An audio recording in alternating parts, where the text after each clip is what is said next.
El propósito de este video es explicar al público qué es la sucretización, cómo, por qué, cuándo empezó y las consecuencias que surgieron a raíz de este evento que marcó la historia del país. El proceso de sucretización, que consistió en que el Estado ecuatoriano asumiera la deuda externa privada, la cual se remonta y atormenta al Ecuador desde sus procesos independentistas, está asumida mayormente por organismos internacionales, tales como el Fondo Monetario Internacional o el Banco Mundial. Este acontecimiento tuvo muchas consecuencias negativas, tanto sociales como políticas y económicas. Este proceso tenía como objetivo estabilizar el sistema financiero del país y evitar una posterior crisis. Anteriormente al evento de la sucretización, en el Ecuador se vivió el boom petrolero, el cual provocó un alza en los precios del petróleo, aumentando exuberantemente los ingresos del país. Este periodo cosechó una riqueza ilusoria, puesto que después del gran incremento en los precios, los mismos que durante un tiempo mantuvieron una cuenta corriente elevada en el país, decrecieron forzando que el país incrementara su deuda externa. Durante gran parte de la década de los 70, el país vivió bajo una dictadura militar que le permitió tener un endeudamiento moderado gracias a la cautela de esta dictadura. Al ser nombrado presidente de la República Jaime Roldós Aguilera, la estabilización económica del país se mantuvo, pese a que no existía más dictadura militar, aunque cabe mencionar que todavía intervenía en el mercado, característica del periodo militarista. Con su periodo presidencial inició la democracia en el Ecuador.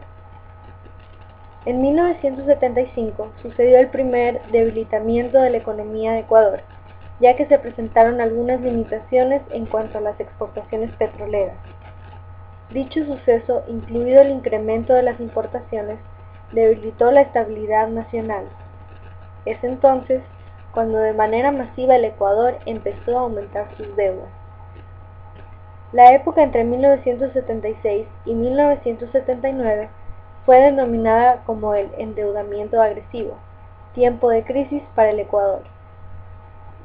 En el año 1982 cayeron los ingresos por las exportaciones del petróleo, incrementaron las tasas de interés internacionales y sucedió la aplicación de una política monetaria restrictiva usada principalmente por los países industrializados que restringía el acceso a los mercados de capitales.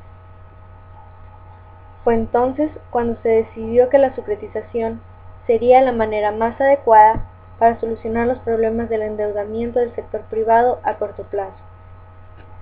Con la sucretización, el Estado, es decir, toda la sociedad, se hizo cargo de la deuda externa privada frente a los acreedores internacionales. Dicho proceso se llevó a cabo bajo el mandato de Osvaldo Hurtado, tras su sucesión a la presidencia después de la muerte de Jaime Roldós debido a un accidente aéreo. Las modificaciones consagraron un costo e injusto subsidio en favor del sector privado, contrario al interés público y al bienestar de la economía nacional. Casualmente se beneficiaron solamente las empresas pertenecientes al exterior y ninguna empresa nacional. Los efectos de la sucretización yacen en el impacto negativo de la distribución del ingreso. Otro de los efectos negativos fue la inflación.